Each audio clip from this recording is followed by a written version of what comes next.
Okay, hello everyone, and today I am delighted to be joined by the wonderful Saeed, aka Tekken Master.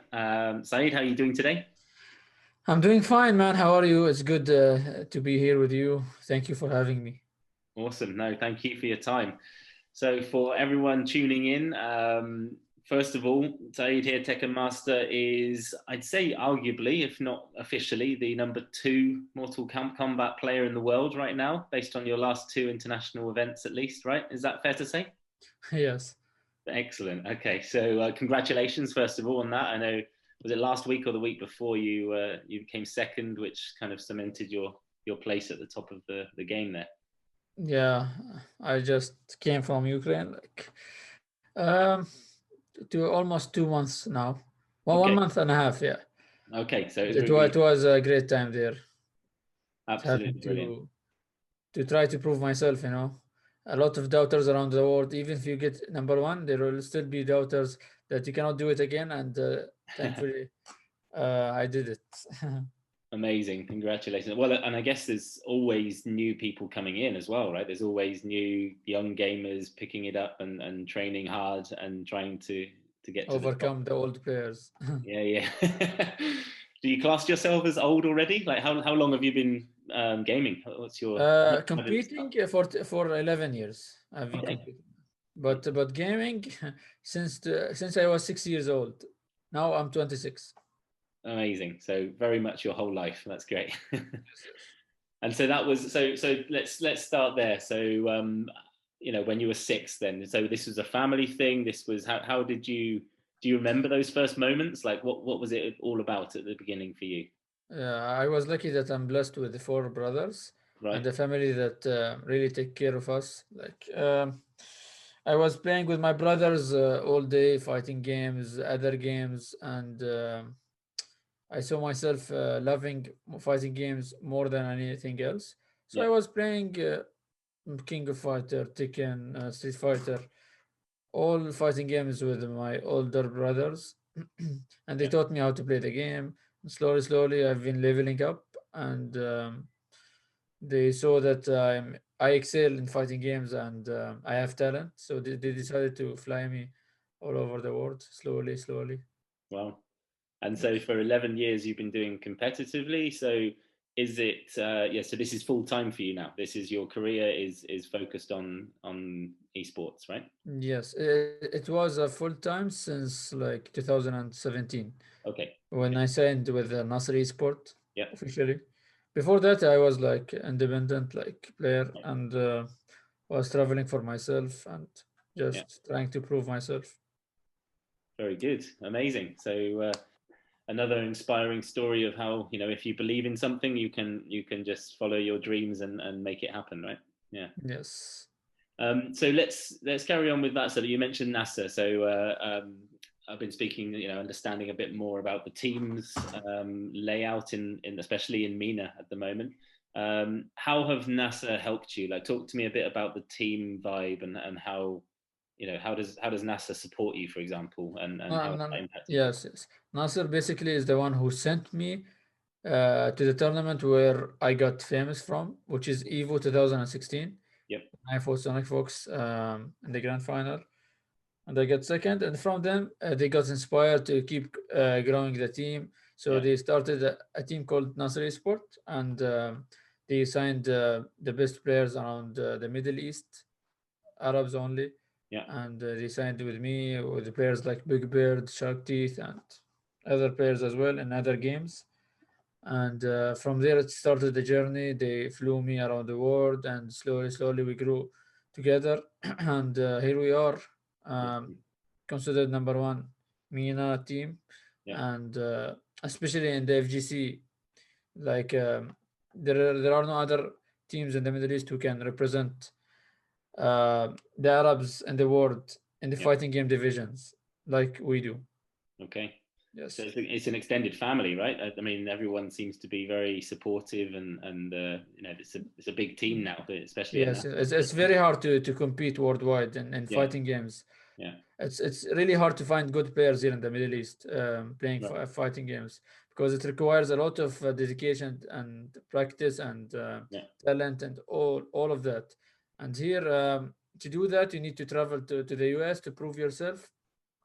And traveling to the US, it's really hard. The distance between Yeah. the Gulf and traveling all over to the US. Right. It's really hard to do that. We have to try and reverse it then. That's surely that must be something for the future, is to get more bigger competitions in the Middle East, right? And then that will make your life easier, less Yes, trouble. definitely. Yeah. Okay. And again, you just mentioned there. Actually, I've seen the stream. So that event against Sonic Fox, when it went down to literally the last hit, right? How does an experience like that, when you're, the pressure? I can imagine the pressure when you're in a competition. You mean at Evo 2016 or the last one? Sorry, the last one. Yeah, sorry. Last one. Yes, Yeah. yes. So when you're in that kind of spot where people are watching, you're streamed globally, you're down to the wire. I mean, people talk about the similarities in pressure between different sports, and I can imagine the adrenaline and the the mental stability you must have is extreme for these moments, no? Yeah.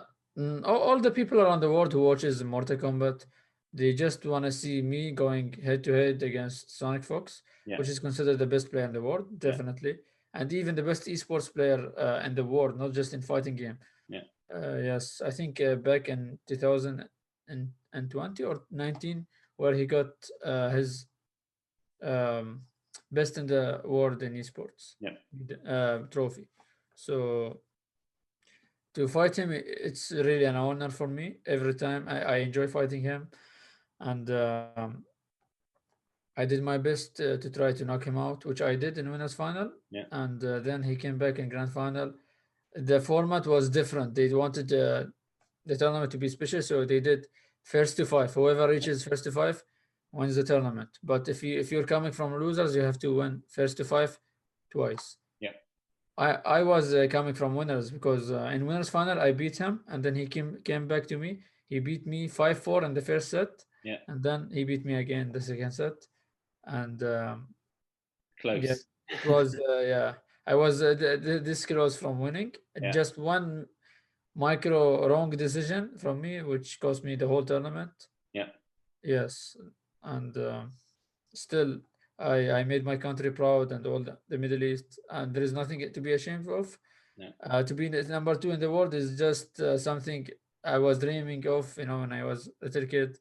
And also, I just came back from winning the Dragon Temple, which was in December. I got first there, now second. So I'm showing consistency. I mean, in my gameplay, which what I wanted.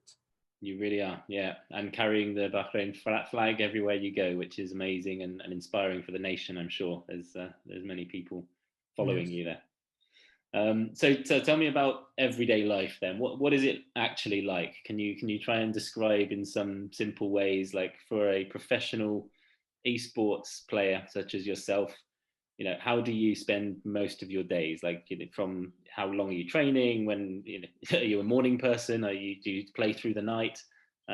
What is it like to actually live a full-time career in esports? It depends. Like when the game is new and you have to practice it because it just came out, you have to play a lot of hours because the game is new and you have to learn all of these characters inside the game. So you need to play like up to 10 hours, 11 hours a day. But slowly you start knowing the game from the ins and out, and you know how to practice in it. Like now, I play 3 hours a day, but Yep. before I used to play a lot of hours in the day. Yep. But it's not consistent. Like sometimes I play 1 hour, sometimes 2 hour, 3 hour, 4 hour, 5, 6, depends Yep. what I want. And it's not just the matter of how many hours you play. You have to practice efficiently, and you know how to practice, not just to play and that's it. For example, in MK11, I have played online a total of you can say maybe 1,900 games online. Yep. But there are other players who played over 10,000 games, but they don't place well in tournaments. Right. It's just because they think that the more they play, the better they will become, which Yeah. more likely is the case. But It depends on the game itself. You should know how to practice. Like in the tournament, you will not fight for example characters like Scorpion. So why fight against him in home? Try to like waste your time practicing against the like the better characters, the well-known characters that you will fight in tournaments. It's better Hmm. like that. Okay. And it's just I try to play as much online tournaments as possible, and to travel to offline tournament as well, to try to level up, play casuals with my friends. I have friends who can really help me level up and pick the characters I want them to pick, because I will fight them in tournaments. So they try to learn these characters and help me. We have players like Wasim, Faisal Combat, Aziz, my brothers. They help me, Yeah. and yeah, Shark Teeth even. So Okay. this is how I practice. And we talked earlier a bit about how the Middle East and the talent that is there already across the region. It's just that we don't always get to hear about it. Let's say for the rest of the world. So this is another purpose of doing this now, to tell some stories. Where how big is the community from your opinion? Especially there in Bahrain. Like how popular are these games now in everyday life? Well, before it used to be only me and players like Aziz and Shark Teeth. Um, but now we have a larger, bigger community. Like to win now in a Middle East tournament, it's not as easy as before. Yeah. Before it was super free. Now more players started to appear, and they want to prove themselves. Also, they want to travel around the world. But since the pandemic came, coronavirus, Yep. um, it stopped their motivation. But still, they are practicing online. And also before, back in 2011, we used to have a Bahraini community that plays Mortal Kombat 9 with me. And it was such a blessing to have them, practice with them. I learned a lot from them. But they all now retired. They don't play the game Yeah. because they have kids, they are married. But I was the only one who, alongside Aziz and my brothers, who still playing the game and trying to level up from one NRS game to another. So yeah. Good for you. I was going to say, so what's the next motivation level? Like how do you keep going now? Like what's the next objective that you've got in on a personal level? To be honest with you, now I feel like I have done my mission in MK11, and to prove to the world that I am one of the best players in this game, and to win tournaments in it, which I did. Um it's like hard to set an objective and you already won everything. It's like in football, if you win the World Cup, if you win Champions League, what is left for you? So it's Another just to one? repeat. No, Yes, yeah, the, yeah. like mostly my motivation is the haters. If I have haters, they keep me motivated, but currently I don't have ones because I already proved Yeah. myself. And And what? And yeah, very fair play. I always mention haters because this is my only motivation, and also my family. They always support me.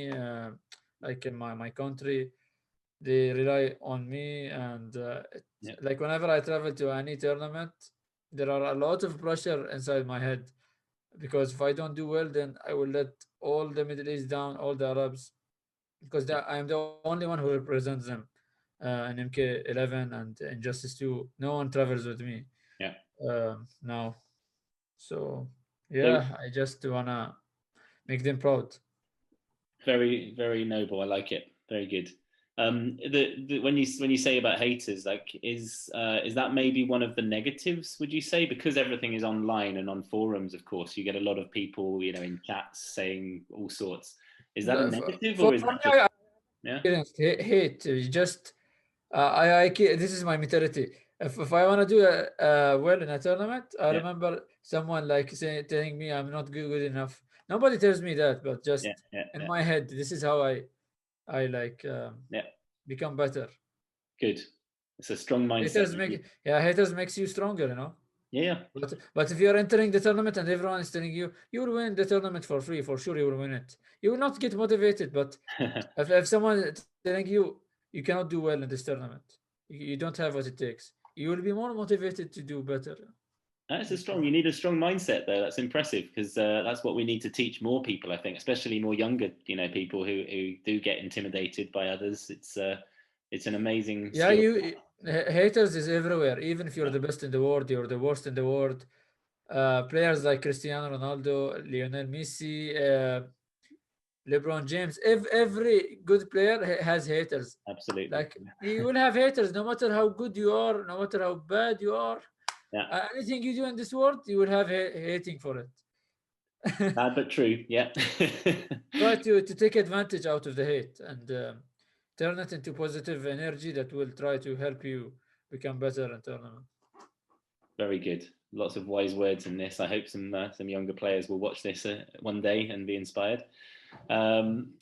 And then finally, for now, what if, I mean, you've achieved a lot. So, but if you could pick out one thing that's been your best moment, let's say, so far in your career, is there one moment that really stands out the best to you? It is the moment that I got second, not first, actually. I like it. Okay. Back, So yeah, recently. Evo. Anyone that will hear this interview, they will know that Evo 2016 means the world to me Yeah. because I wasn't well known to the American community back then. So the first time I traveled there, I did super well, and um, even a lot of players there didn't expect this from me. And I did my best, and I almost beat the best player in the world in my first turn, like worldwide tournament in the Yeah. US, because USA there, it's considered the best community in the world, and they have really strong players. And to go out there and from the first time without traveling with good people, without I mean playing with good players, to do this much good, it's really I was lucky to do that. Very good. But it all came out with hard work and dedication and passion Yeah. to try to prove to the world that I'm one of the best players in the world. Awesome. And then finally, let's look at the region again. So, what in the future, in your opinion, needs to happen for gaming in general? So all the titles for the MENA region, for the GCC to really grow and to really to turn the tide, so it's not just about going to America. Like, what things do you believe are needed in the Middle East? To teach families and parents that esports can have a really good future if you know how to like use it well. Like s- let's say a kid who's like only 13 years old, 14 years old, he should focus on his studies for sure. But if you play 24/7 esports, it's not the right thing to do. You need to like organize your schedule of the day. Like you need to organize your time and try to make the best out of it. Balance between studies and esports and gaming. If you don't know how to do that, then just focus on your studies. Leave esports after you graduate. But this is what I did when I was young. I tried to focus on both. Yeah. Try to be successful in both area. I took my certificate, my bachelor certificate, just to be like in the safe side. If this one doesn't work out for me, I can work. Which I graduated back in 2018 from university, Yeah. and I haven't worked since then. I just was traveling Yeah. Yeah. with NASR Esports, and that's it. So esports has a bright future. Try playing different games. Mm-hmm. If you're try playing FIFA, try playing Call of Duty, fighting games, even strategy games and PC. See where you have talent in the most and you have interest, and then you can start from there. Try playing every other games, and you will know that maybe you're excelling in FIFA or Call of Duty, Mm-hmm. and you can join tournaments and see where you can go from there. Very good. All Yes. right. Well, let's see what happens in the future. But again, you're leading the way, and you're inspiring. I'm sure hundreds, if not thousands, of young people coming into this. So congratulations again, and thank you so much for your time today. No I'm problem. wishing you success for the next events. Thank you, man. Stay safe.